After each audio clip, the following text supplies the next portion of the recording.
So we were talking about the typical ribs. So in the last video we had already seen the classification of ribs and parts of a typical rib. Okay, so this is a typical rib. We were discussing about these parts of the typical rib, and here we can see there is an anterior end. Typical rib has an anterior end and a posterior end, and it has a shaft is twisted, and it has an upper border and a lower border, and it has an outer surface and an inner surface. Okay. So these are the features, and we can see the anterior end. So this is the anterior end of a typical rib. Here we can see there is a concave facet which articulates with the costal cartilage. Okay. Anteriorly there is a concave facet which articulates with the costal cartilage, and this is the posterior end. The posterior end has three parts. There is a head, neck and tubercle. So these are the three parts of the posterior end: head, neck and tubercle. Okay. Head, you can see head possesses two facets. There is an upper one facet and a lower one facet. Both are separated by a ridge. Here. So there is a ridge in between. Okay. So lower we can see there is a large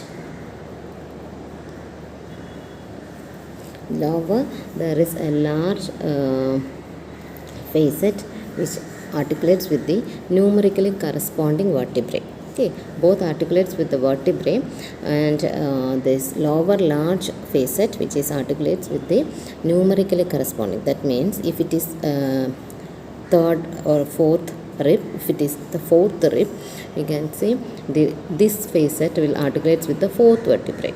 Okay, and the upper small facet, this will be articulates with the higher vertebrae. That means above the fourth vertebrae comes the third vertebrae. So the upper portion, this portion, small facet articulates with the higher vertebrae, and lower facet articulates with the numerically corresponding vertebrae. Okay, numerically corresponding vertebrae. Okay. So that's all that's all I will show you. So this is thoracic vertebrae. So while studying the thoracic vertebrae, we also told that there will be two facets in the body of the thoracic vertebrae. Okay. This upper facet that will articulates with the numerically corresponding ribs, and lower facet articulates with the lower ribs. Okay. So here we can see this vertebrae, this rib. Okay.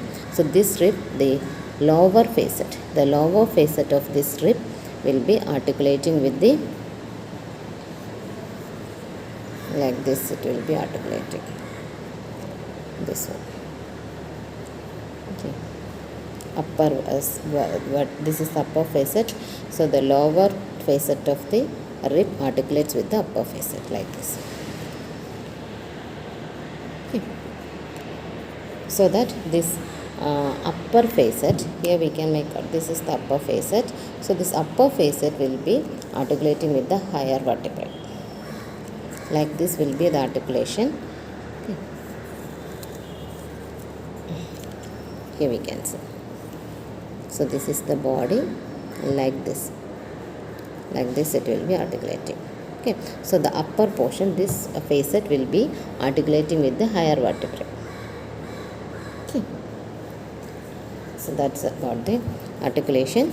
And so next portion is neck of the rib. So this is the neck portion. Here we can make out the neck, like this we can see. So the neck has an anterior surface and a posterior surface.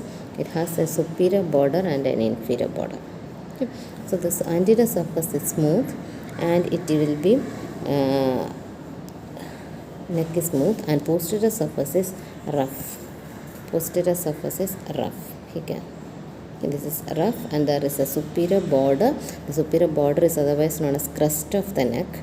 Superior border, and there is inferior border. Inferior border is rounded. Inferior border. So it has anterior surface, posterior surface, superior border and inferior border for the neck of the rib. So next is tubercle. Here we can see this is seen in the outer surface of the rib. So this tubercle has two parts. There is a medial articular part and a lateral non-articular part. So this medial articular part, here we can make out one facet. So for the anatomical position we have to keep like this. Okay, so there is a medial articular part and a lateral non-articular part. This medial articular part will articulate with the transverse process of the vertebrae, numerically corresponding vertebrae.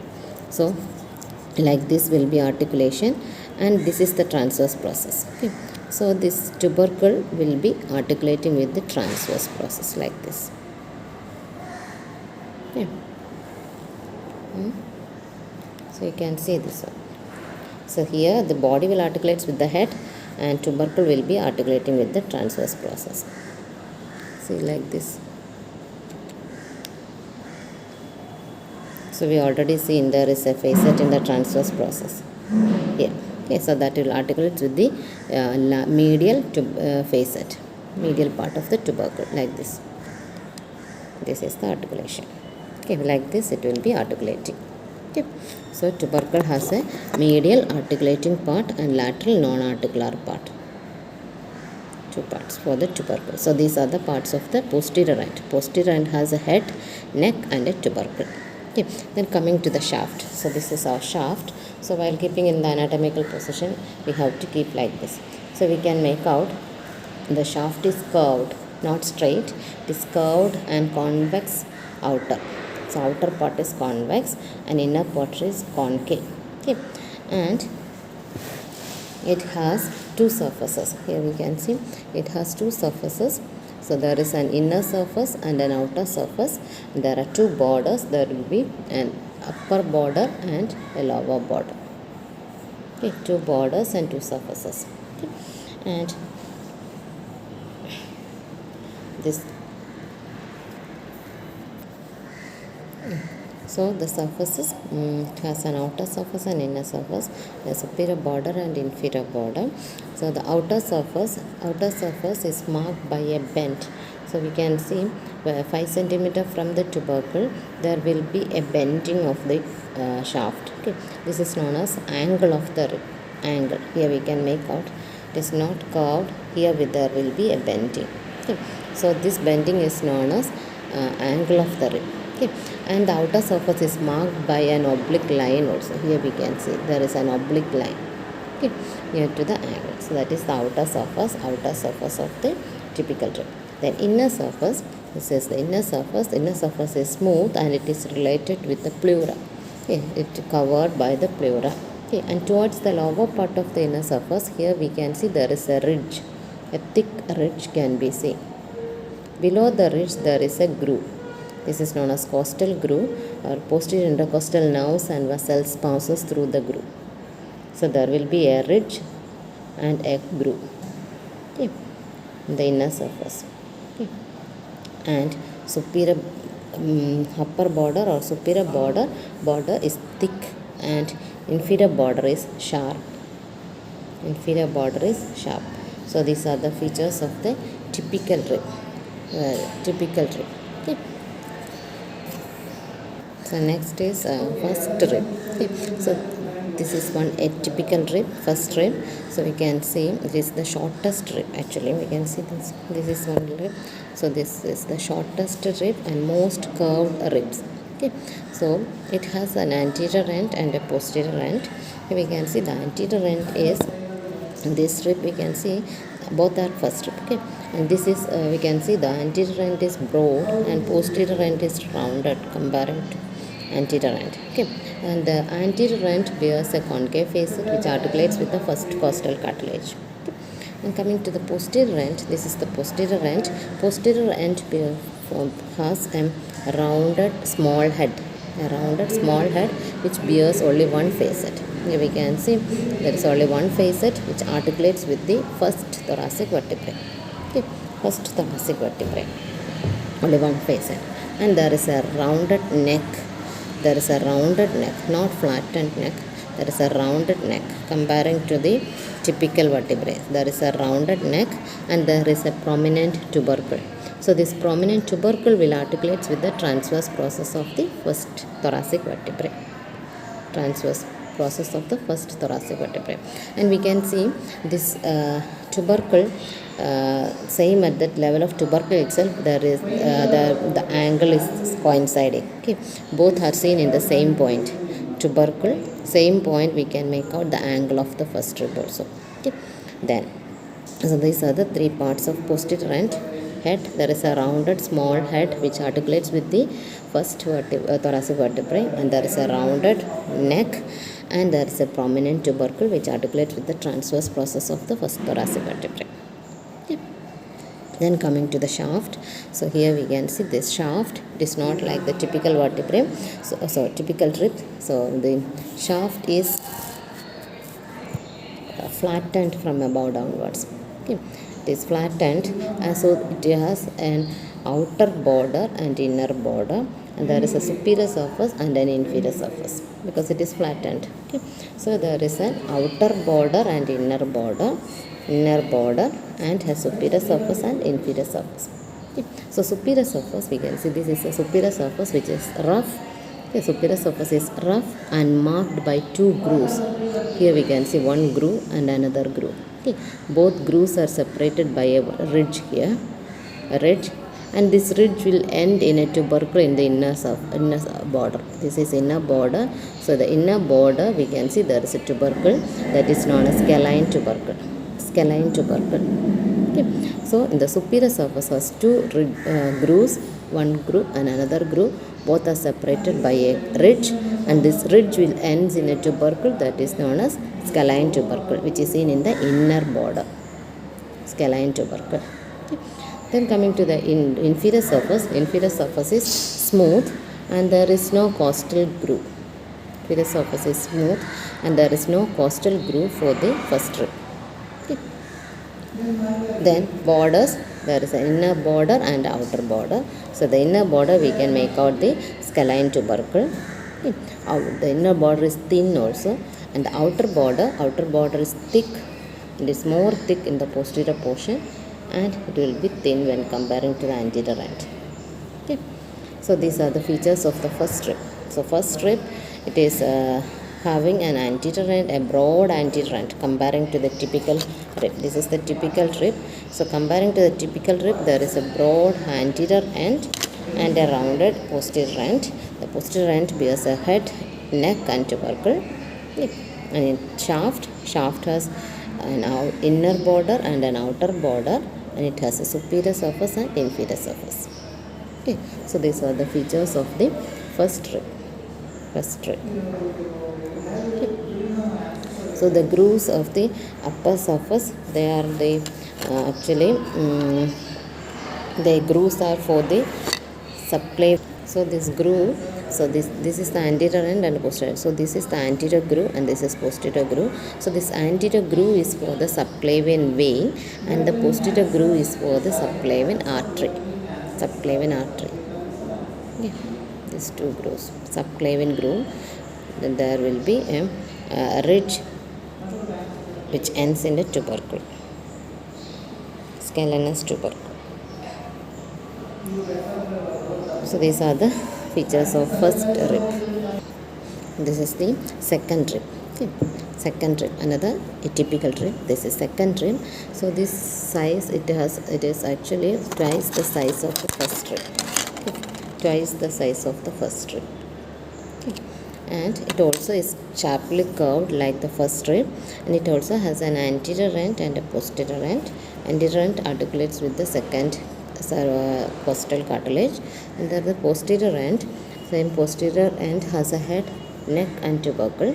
The head possesses same also two facets, same like the typical rib, and there is a neck and tubercle. So tubercle, this non-articular part is less prominent, and near to the tubercle itself there is a small angle can be seen. Okay. So that is the posterior end. Then shaft. So shaft is also curved, but not like the typical vertebrae, and also not like the first vertebrae. Not typical vertebrae, rib. Okay.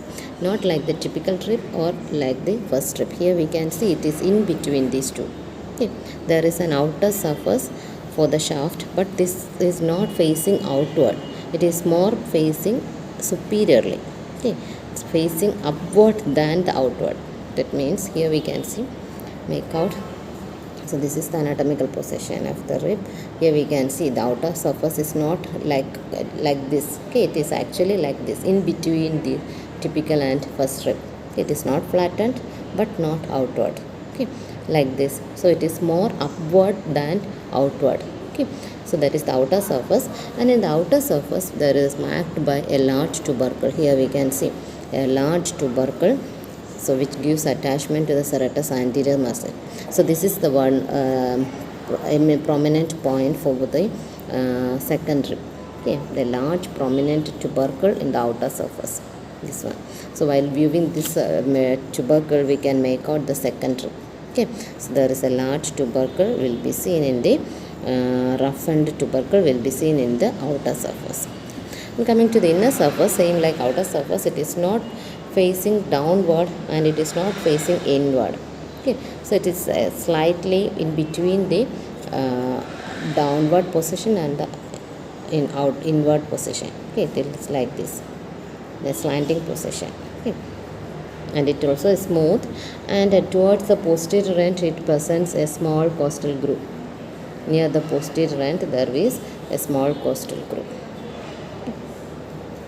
And so these are the features then of the second rib. Okay, this is second rib. Then coming to the next, another atypical rib, that is our 10th rib. Okay. 10th rib actually it is same, like features are almost same like the typical ribs, but only it is a slight difference, that is it is small ribs when comparing to the other typical ribs.